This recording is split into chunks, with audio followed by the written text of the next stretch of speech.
वीरू थांब बाळा, अजिबात त्या पुरलीकडे बोलू नगस. उगाच भरलेल्या जखमेची खपली काढायची काय सुद्धा गरज नाही. अगं आई, पण मग काकीला काय सांगायचं? तिला सांगू आपण काय सांगायचंय ती. त्या कांचनच्या मनात ना काहीतरी वेगळं राजकारण चालू आहे बघ. वीरू अरे ती पोरगी लय चांगली आहे र. उगाच ह्या राजकारणाच्या जात्यात ती बी भरडायला नगर. हा मला बी असंच वाटतंय. आणि तसं बी मी त्या अंकुशरावच्या पुरीला कालच माफ केले. बरं झालं लेकरा माफ केलंस ती.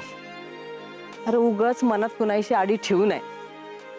जिथल्या तिथं माफ केलं ना की मनावरचं वजन हलकं होतं. बरोबर बोललीस आई. पण आई, मी जर तिला इथं बोलवलं नाही तर काकी रागवल की माझ्यावर. अगं काकीला काय समजवायचं मग? अरे वराडली तर घे चार शब्द ऐकून. दुसऱ्याच्या भाल्यासाठी ऐकून घ्यायला लागलं तर लागू दे, पर आपल्यामुळे लोकांच्या पुरेल त्रास न कर. तू तिला इथं बोलवू नगस. आणि मी बी तिच्या बरोबर काल काय वागलोय ना, त्यावर मला नाही वाटत तिला मी बोलवलं तरी ती येईल म्हणून. का काय झालं वीरू? अरे तू त्या पोरीशी परत भांडला बिंडलास की काय? अरे बोल की. नाही नाही भांडलो नाही. बरं आई, तू नको काळजी करूस, मी नाही करत तिला फोन. बरं चल, जरा कामं पडले ते.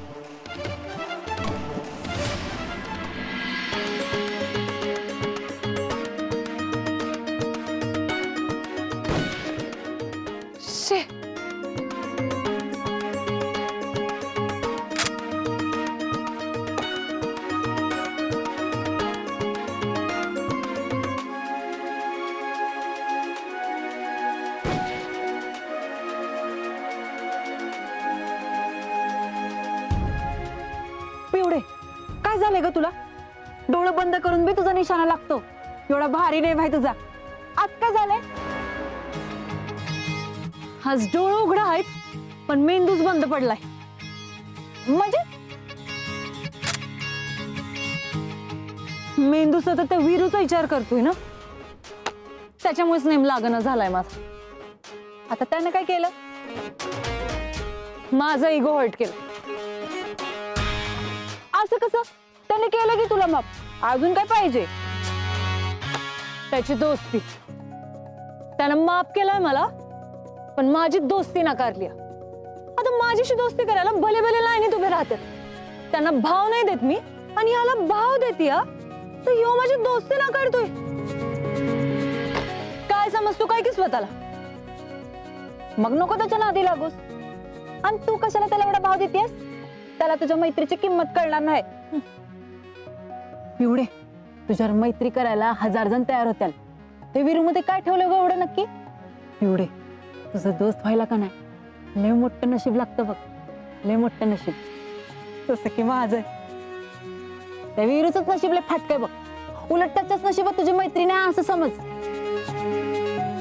आणि असं बी त्याच्या मागं फिरून काय उपयोग नाही बघ. तो काय आयुष्यात तुझ्यावर दोस्ती करणार नाही बघ.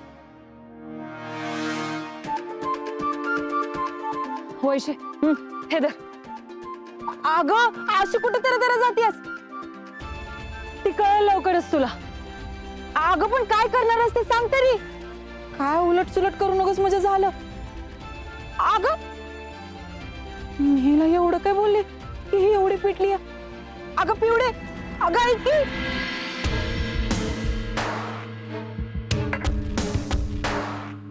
अगदी बरोबर बोललात माने तुम्ही. या शेतकऱ्यांच्या आंदोलनाचा तर फायदा उचललाच पाहिजे. एक काम करा, आपली काही माणसं या आंदोलनामध्ये घुसवा आणि हवा येऊ द्या त्याला. एकदा काही बाजार समिती बंद पडली की त्या लोकशक्ती पार्टीच्या नेत्यांचा बाजार उठलाच म्हणून समजा. हे आंदोलन एवढं पेटवा की त्याच्या आगीमध्ये त्या कांचन सूर्यवंशीपासनं त्या आमदारापर्यंत सगळेच होरपळून निघाले पाहिजेत. माने हीच वेळ आहे त्यांना आपली ताकद दाखवण्याची. जरा जोर लावला की बाजार समिती आपल्या ताब्यात आलीच म्हणून समजा. माने हे फक्त ऐकायला चांगलं वाटतंय पण करणं एवढं सोपं नाही. आणि विरोधकांना तुम्ही कमजोर समजू नका. ते काय अंडो पांडू नाहीयेत. तुम्ही जसं आंदोलन पेटवण्यासाठी प्रयत्न करताय ना, तसं ते बी आंदोलन मिटवण्यासाठी प्रयत्न करतच असतील की. हा, त्यांनी ते प्रयत्न कवाच सुरू केले असते. त्यामुळे एवढा वाटतो तेवढा सोपा नाही. असं म्हणजे आता तुम्ही आम्हाला शानपणा शिकवणार तर? आमचं अख्खं आयुष्य राजकारणात गेलंय. जगदीशराव, एक गोष्ट ध्यानात ठेवा, राजकारणात कधीच काही सोपं नसतं आणि कधीच काय अवघड बी नसतं. राजकारणात रडायचं नसतं, लढायचं असतं. आणि लढायला वाघाची जिगर पाहिजे, जी तुमच्यात अजिबात नाही. डॅडी, मी आहे की तुमची वाघीण. मी हे आंदोलन यशस्वी करू शकते. वा, चांगलंय. आम्ही बघितलंय तुम्ही काय करू शकता ते. सोपवा यांच्यावर जबाबदारी. राजकीय वारसदार म्हणून निवडलंय ना तुम्ही. घ्या अजून एकदा हसू करून तुमचं. पिऊ मॅडम, आंदोलन यशस्वी करणं वाटतं तेवढं सोपं काम नाहीये. शेतकऱ्यांचा बाजारभावाचा प्रश्न आहे, सेन्सिटिव्ह विषय आहे. तुमच्याच्यानं नाही जमायचं. असं कुठलंच काम नाहीये जे मला नाही जमायचं. शेवटी मी बी माझ्या डॅडीची पोरगी आहे. पिऊ मॅडम, नेमकं तुमच्या डोक्यात काय चाललंय? आधी मला गाडीची चावी द्या आणि माझ्यावरचा पहारा उठवा, मग मी सांगेन. मिळणार नाही.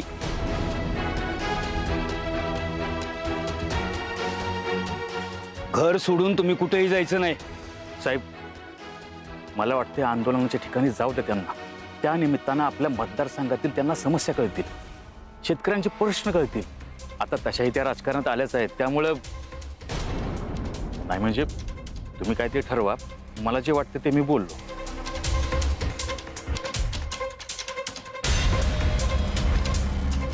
ठीक आहे.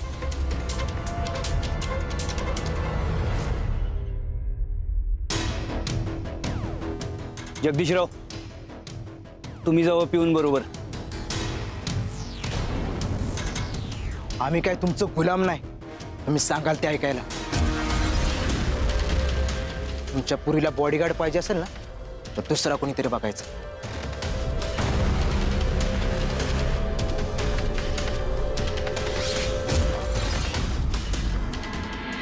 काय तुझे मतदार आंदोलन चालू केलेस ग? वैशे, शेतकरी पिकवतात ना म्हणून आपण खातो. अन्नदाता आहेत आपले. अण्णा, मला खरंच बघायचं की त्यांच्या अडचणी नेमक्या काय आहेत त्या, आणि मी तर सोडवू शकते का नाही. आणि हे सगळं झालं ना की दुसरं एक आंदोलन आहे, ते बी पार पाडायचंय. दुसरं आंदोलन? ते कसलं?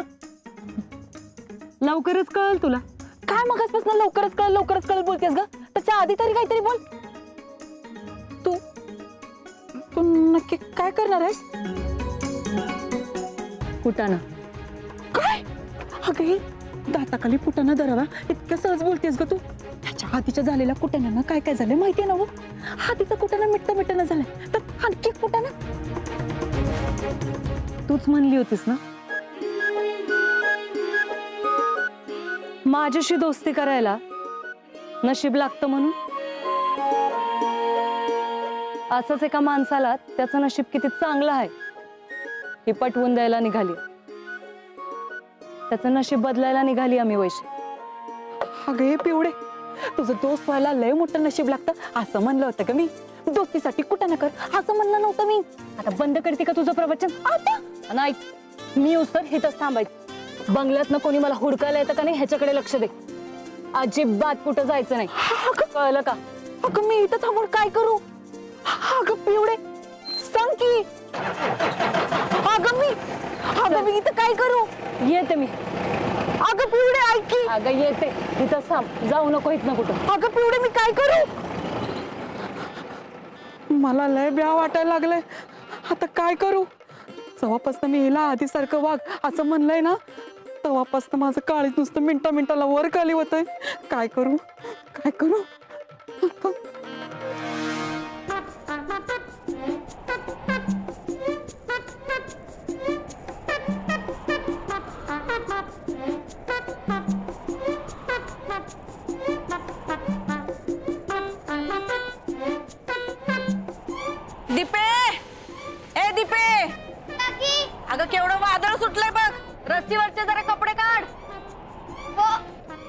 मम्मी तुला ह्या वादळाचं पडलंय वे.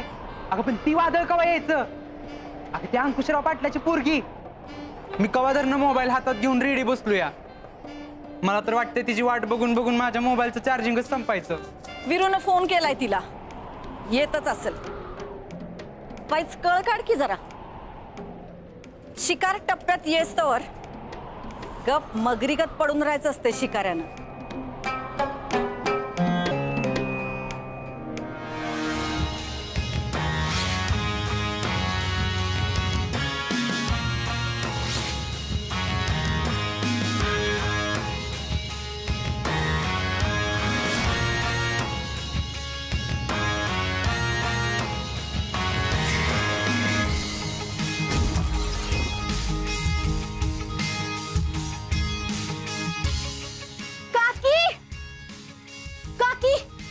अंकुशरावाची पोरगी परत आली आपल्या घरात.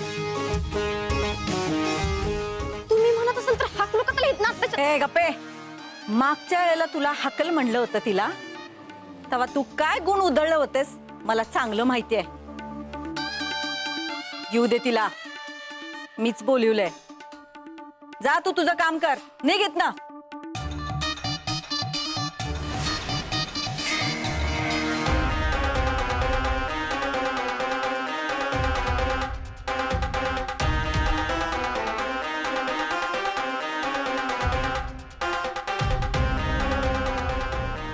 पृथ्वी, तू लाव तुझ्या मोबाईलची वाघर. त्या दिवशी हिचा बाप सभेमध्ये लय मोठ्या मोठ्या गप्पा हाणत होता ना, लय मोठ्या मोठ्या बाता करत होता. आज मी बी दाखवते हिला आणि हिच्या बापाला राजकारण कशाला म्हणतात ते. कांचन सूर्यवंशीला नडतात काय? नाही, आज हिच्यावरनं घाना फिरवला तर बघच.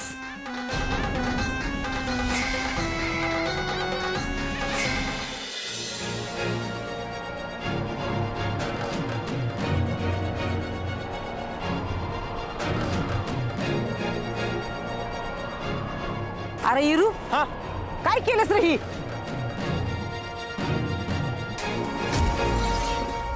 मी नको म्हणते तर त्या पुरीला बोलवलीस रे तू. अगं मी नाही बोलवलं हिला, मी तरीला फोन बी नव्हता केला. काय?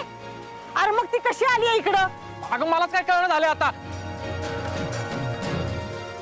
ए विरू, अरे काय मारले का गुलगुल करत बसलाय? ये पाट्टे दिशी इकडं. जी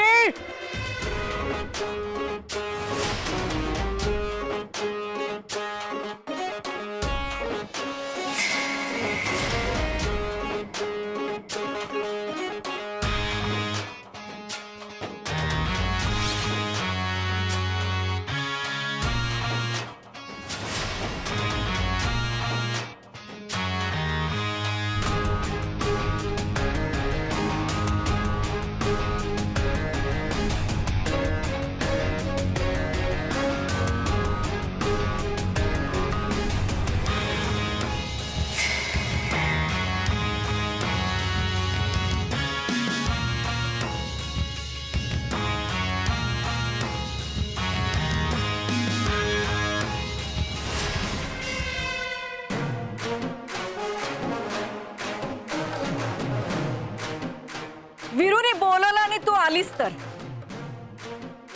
खरं तर मीच सांगितलं होतं विरूला तुला बोलवून घे म्हणून.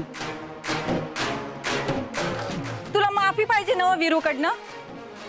होय, तो तुला माफ करेल, पण त्याआधी तुला नाक घासून त्याची माफी मागावी लागेल.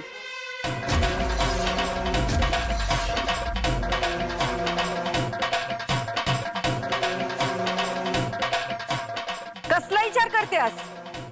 माफी पाहिजे ना तुला? मग हो मोर आणि गुडघे टेकू त्याच्या समोर आणि नाक घासून माफी माग.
मला माफ केलंस ना, मग माझी दोस्ती का नाकारलीस? एक गोष्ट लक्षात ठेव, या गावात ना 1001 पोरं आहेत ज्यांना माझ्यासोबत दोस्ती करायची. त्यांना पण भाव देत नाही मी. आणि तू पहिला आहेस ज्याला मी स्वतःहून दोस्तीचा हात पुढं केला.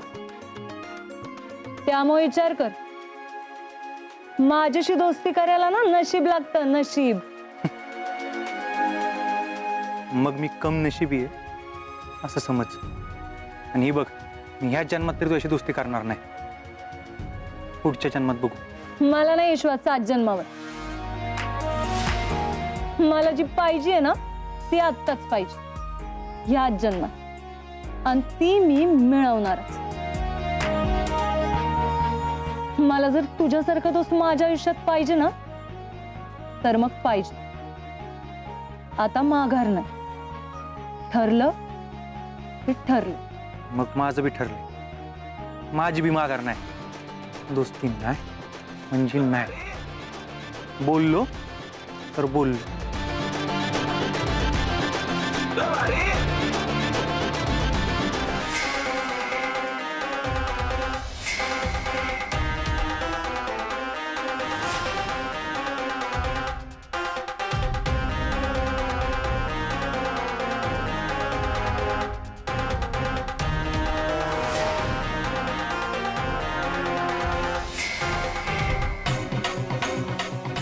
हे नुसती काय उभी आहेस इथं?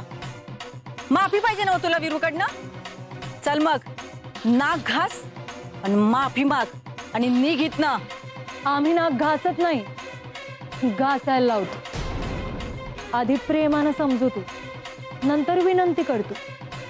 आणि तरी बी समोरच्याला नाही ऐकलं ना तर डायरेक्ट उचलून नेतो.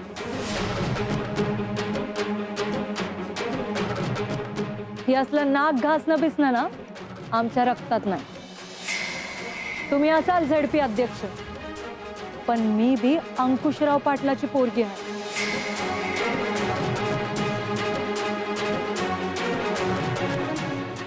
ही लक्षात ठेवायचं.